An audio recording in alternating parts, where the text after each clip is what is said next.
Hello friends, welcome to kitchen art. Friends, શાક રોટલી સાંજે ન બનાવી હોય તો આ રેસીપી ચોક્કસથી ટ્રાય કરજો. મેથીમાં પૌવા નાખીને આજે આપણે ડીપ ફ્રાય કર્યા વગર વડા બનાવીશું. આ વડામાં આપણે છેલ્લે એક એવું ઇન્ગ્રેડિયન્ટ્સ નાખીશું જેનાથી આ વડા એકદમ ટેસ્ટી બનશે, ક્રિસ્પી બનશે અને ખાવાની મજા પડી જશે.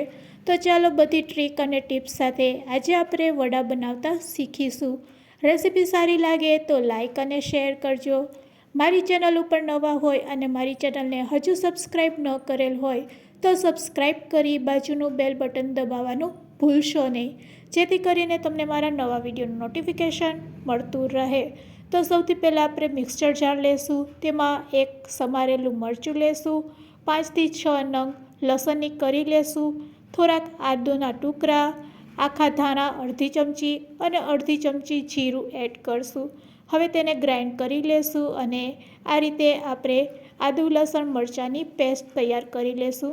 તો અહીંયા આપણી પેસ્ટ તૈયાર છે. તો ચાલો હવે આપણે પૌવા લેશું. તો અહીંયા આપણે 1 વાટકી જેટલા પૌવા લેવાના છે અને આ પૌવાને આપણે પલાળવાના છે. તો અહીંયા પહેલાં આપણે પૌવાને સારી રીતે આ રીતે ધોઈ લેશું, એટલે પૌવા સરસ પલળી પણ જશે. તો 2 વાર આ રીતે પૌવાને ધોવાથી પૌવા છે એ એકદમ નીટ એન્ડ ક્લીન થઈ જાય છે અને સરસ પલળી પણ જશે. જો તમે પૌવા મેથીના વડા ક્યારેય ટ્રાય ન કરેલ હોય તો આજે સાંજે ચોક્કસથી ટ્રાય કરજો. તો હવે આપણે 1 વાટકી સમારેલી ધોઈ અને મેથી લેશું અને મેથી સાથે અહીંયા આપણે થોડીક કોથમીર પણ એડ કરશું. આ વડાને વધારે ટેસ્ટી બનાવવા માટે અહીંયા આપણે ડુંગળી લેશું. જો તમે ડુંગળી ન ખાતા હોય તો સ્કીપ પણ કરી શકો છો. તો આપણે લાંબી સ્લાઇસમાં ડુંગળીને સમારી લેશું. તો મેં એક મીડિયમ સાઇઝની ડુંગળી લીધી છે અને તેને આ રીતે સમારીને તેમાં એડ કરી દઈશું. હવે જે આપણે પેસ્ટ તૈયાર કરેલી છે તે પેસ્ટ પણ એડ કરશું. સાથે સ્વાદ મુજબ મીઠું, અડધી ચમચી હળદર પાવડર. બસ મસાલામાં આપણે એટલા જ ઇન્ગ્રેડિયન્ટ્સ એડ કરવાના છે. ચપટીક હિંગ નાખી અને પલાળેલા પૌવા છે તે તેમાં એડ કરશું. પૌવા એડ કર્યા પછી આપણે એક વખત તેને મિક્સ કરી લેશું. અહીંયા પૌવા તૂટે નહીં તે રીતે આપણે પહેલાં બધી વસ્તુને મિક્સ કરી લેશું. તો આ રીતે એકવાર હાથેથી આપણે મિક્સ કર્યા પછી અહીંયા હવે આપણે ચણાનો લોટ લેશું અને ચણાનો લોટ આપણે એડ કરવાનો છે. તો અહીંયા ચણાનો લોટ આપણે ચમચીથી એડ કરશું, એકસાથે આપણે એડ નથી કરવાનો. બસ પહેલાં આપણે 2 ચમચી જેટલો ચણાનો લોટ એડ કરશું, મિક્સ કરશું અને જરૂર લાગે તો જ ફરીથી તેમાં ચણાનો લોટ એડ કરશું.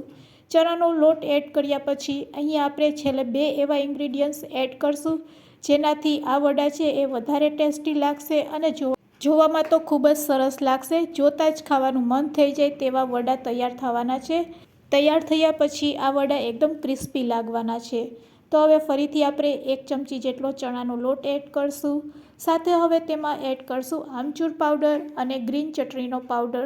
ગ્રીન ચટણીનો પાવડર ન હોય તો તમે સ્કીપ પણ કરી શકો છો અને તેની જગ્યાએ જો કિચન કિંગ મસાલા હોય તો તે તમે એડ કરી શકો છો.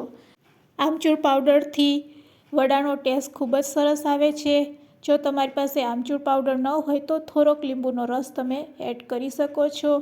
બસ હવે તેમાં આપણે એડ કરવાના છે તલ. તો સફેદ તલ અહીંયા આપણે 3 ચમચી જેટલા એડ કરવાના છે. આ રીતે છેલ્લે તલ એડ કરવાથી જ્યારે આપણે વડા બનાવીશું એટલે તલ છે એ ઉપર સરસ કોટિંગનું કામ કરશે અને તેનાથી વડા છે એ એકદમ સરસ દેખાશે અને સાથે જ્યારે આપણે તેને ફ્રાય કરીને ખાશું ત્યારે પણ ખૂબ જ સરસ લાગે છે. તલ એડ કર્યા પછી હવે આપણે આ રીતે વડાનો શેપ આપી દઈશું. તો તમારે વડા મોટા બનાવવા હોય તો મોટા બનાવી શકો છો અને આનાથી નાના વડા બનાવવા હોય તો નાના વડા પણ તૈયાર કરી શકો છો. તો બિલકુલ પાણીનો ઉપયોગ કર્યા વગર આ રીતે આપણે મિશ્ર તૈયાર કરવાનું છે વડાનું અને આ રીતે બધા વડા આપણે રેડી કરી લેશું. તો ફ્રેન્ડ્સ, આ રીતે જો તમારે નાના વડા બનાવવા હોય તો તમે નાના વડા પણ તૈયાર કરી શકો છો.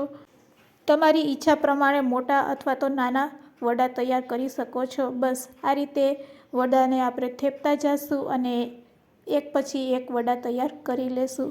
તો અહીંયા મેં બધા વડા છે તે તૈયાર કરી લીધા છે. ચાલો હવે આપણે ગેસ તરફ જઈશું અને એક પેનમાં આપણે થોડુંક તેલ લેશું.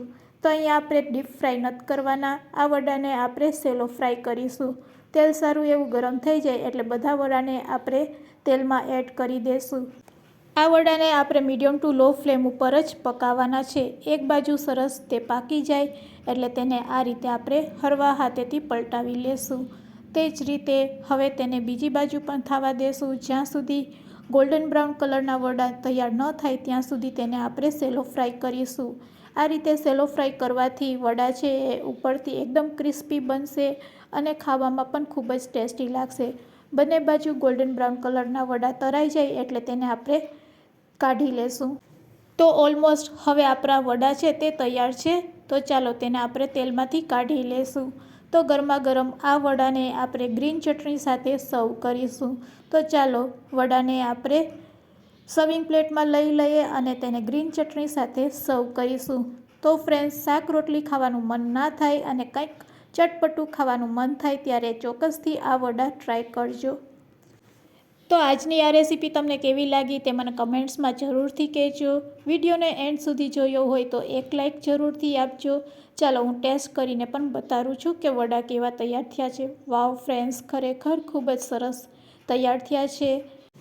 તમે પણ જરૂરથી ટ્રાય કરજો અને તમારા ફ્રેન્ડ્સ, મિત્ર અને ગ્રુપમાં શેર કરવાનું ભૂલશો નહીં। Thanks for watching. ફરી મળીશું એક આવી નવી જ રેસીપી સાથે। અને હા, ચેનલને સબસ્ક્રાઈબ ન કરેલ હોય તો સબસ્ક્રાઈબ કરવાનું ભૂલશો નહીં।